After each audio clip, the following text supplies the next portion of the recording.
When a leader who truly believes in freedom takes power, a sense of hope often spreads across a nation.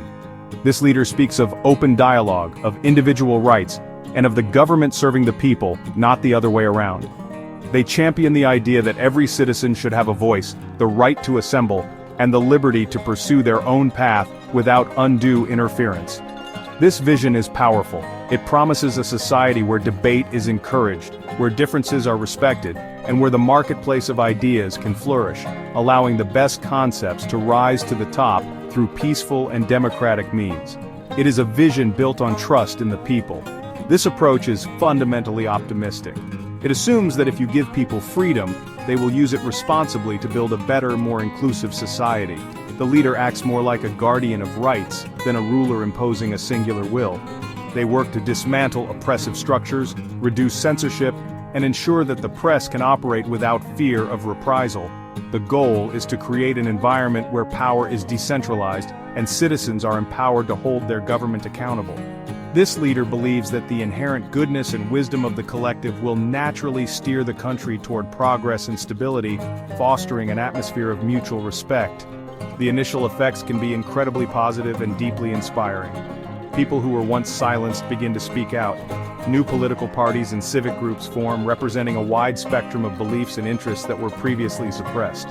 The arts and media often experience a renaissance, exploring new themes and challenging old taboos without fear of government crackdown. This outpouring of expression is seen as a sign of a healthy, vibrant democracy in action. The leader looks upon this flourishing of diversity as the ultimate validation of their core principles, a clear sign that their faith in liberty was well placed and is now bearing fruit for all to see. However, this very openness, this commitment to protecting all voices contains a hidden vulnerability. The leader, in their dedication to upholding free speech for everyone, must also protect the speech of those who fundamentally disagree with the very concept of freedom itself. They must allow groups that advocate for authoritarianism, intolerance, or the suppression of others to organize and spread their message. This is the heart of the paradox. To be truly free, a society must tolerate those who would, if given the chance, destroy that freedom. This creates a dangerous tightrope for any leader to walk, balancing liberty with security.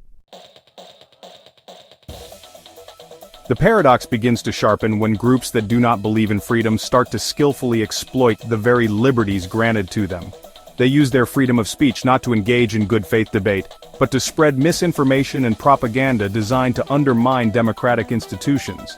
They use their freedom of assembly not for peaceful protest, but to organize rallies that intimidate minorities and political opponents. These groups are often highly disciplined and organized, presenting a simple, powerful, and often fear-based message that appeals to people who feel left behind or disenfranchised by the complexities and uncertainties of an open society. They promise order and strength where freedom seems chaotic. A freedom-loving leader can be slow to recognize this threat for what it is. Their core ideology makes them reluctant to restrict any group's rights, fearing that doing so would betray their own principles and set a dangerous precedent. They might dismiss these anti-freedom movements as fringe elements, confident that in a fair contest of ideas, the message of liberty will always prevail. This hesitation is understandable, born from a deep respect for the rule of law and individual rights. The leader might believe that cracking down on such groups would make them no better than the authoritarians they oppose, thus falling into a philosophical trap of their own making. This inaction, however well-intentioned, can have disastrous consequences. While the leader upholds the process, the anti-democratic forces are focused solely on the outcome gaining power. They use the democratic system as a ladder, fully intending to kick it away once they reach the top. They participate in elections, not to affirm the democratic process, but to dismantle it from within. They master the art of political maneuvering, forming alliances and exploiting divisions within the pro-freedom majority. Their supporters, energized by a clear and aggressive agenda, often show up to vote in greater numbers than the more complacent citizens who take their freedoms for granted. Eventually, the leader may find themselves in an impossible position. The anti-freedom movement may have gained enough popular support or political power to become a legitimate threat to the state. By the time the leader realizes the true extent of the danger, it may be too late to act without resorting to the very authoritarian measures they have always opposed. they are faced with a terrible choice: either stand by their principles and risk watching freedom be dismantled democratically, or betray their principles to save the democratic system itself. This is how a leader's greatest strength, their commitment to freedom, becomes their most exploitable weakness. This is not a new problem, it is a recurring theme that echoes throughout history. We can look at the Weimar Republic in Germany during the 1920s and early 1930s as a powerful, though complex, example. It was one of the most liberal democracies of its time, with a constitution that guaranteed extensive civil liberties, including freedom of speech and assembly for all political parties. The culture was vibrant, and scientific and artistic expression flourished in this open environment. Leaders of the Republic were committed to democratic principles, believing that the system could withstand any challenge through peaceful political competition and open debate. However, this very openness was exploited by extremist groups, most notably the Nazi Party. They used their constitutionally protected rights to hold massive rallies, publish propaganda, and spread a message of hatred and intolerance that directly attacked the foundations of the Democratic Republic. They participated in elections, steadily building their political power through legitimate democratic means. Leaders of the Weimar Republic were often divided and hesitant to take decisive action against these anti-democratic forces. They were afraid of being seen as undemocratic themselves and hoped that the appeal of such extremism would eventually fade away in the face of reason.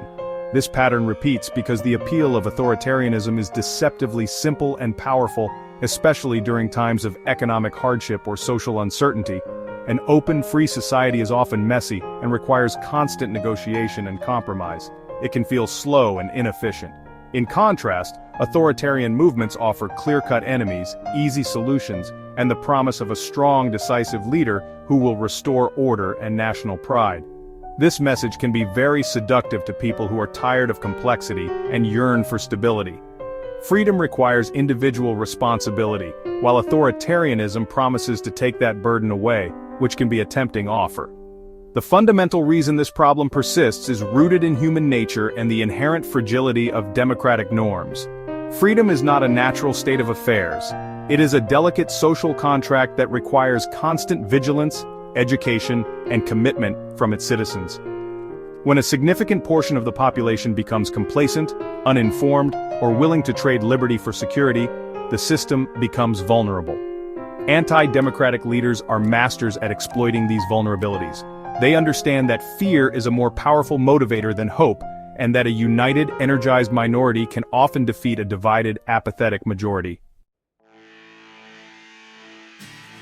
To prevent this paradox from leading to the collapse of free societies, leaders must adopt a more vigilant and proactive approach to defending democracy.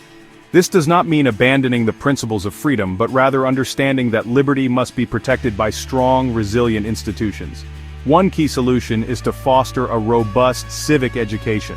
Citizens must not only understand their rights but also their responsibilities. They need to be taught from a young age how to identify misinformation, engage in respectful debate, and appreciate the value of democratic processes, even when they are slow or frustrating. An informed and engaged citizenry is the strongest possible defense against authoritarianism. Furthermore, leaders must be willing to enforce clear legal boundaries against actions that threaten to dismantle democracy itself. This is often referred to as the concept of militant democracy. While protecting freedom of speech, a free society can and should have laws that prohibit incitement to violence, the promotion of hatred against protected groups, and organized efforts to overthrow the constitutional order. The key is to draw a firm line between unpopular speech, which must be protected, and anti-democratic action, which must be stopped. This requires a strong, independent judiciary to interpret and apply these laws fairly, ensuring they are not used to suppress legitimate dissent. Another crucial strategy is to strengthen the economic and social fabric of the nation. Authoritarian movements often gain traction when people feel economically insecure, socially alienated, or politically ignored. Leaders who are serious about protecting freedom must also be serious about creating economic opportunity, reducing inequality, and ensuring that all communities feel they have a stake in the success of the democratic system. When people feel that the system is working for them and that they have a hopeful future, they are far less likely to be swayed by the false promises of those who seek to tear it down for their own gain. In conclusion, the paradox of freedom is a permanent challenge for any open society. A leader's commitment to liberty is noble, but it must be paired with a clear-eyed understanding of the threats that liberty faces. Protecting freedom requires more than just passive tolerance. It demands active defense. By combining robust civic education, strong legal guardrails against anti-democratic action, and a commitment to shared prosperity, a leader can navigate this paradox. They can build a society that is not only free, but also has the strength and resilience to protect that freedom for all generations to come, ensuring that the promise of an open hand does not become an invitation for a clenched fist.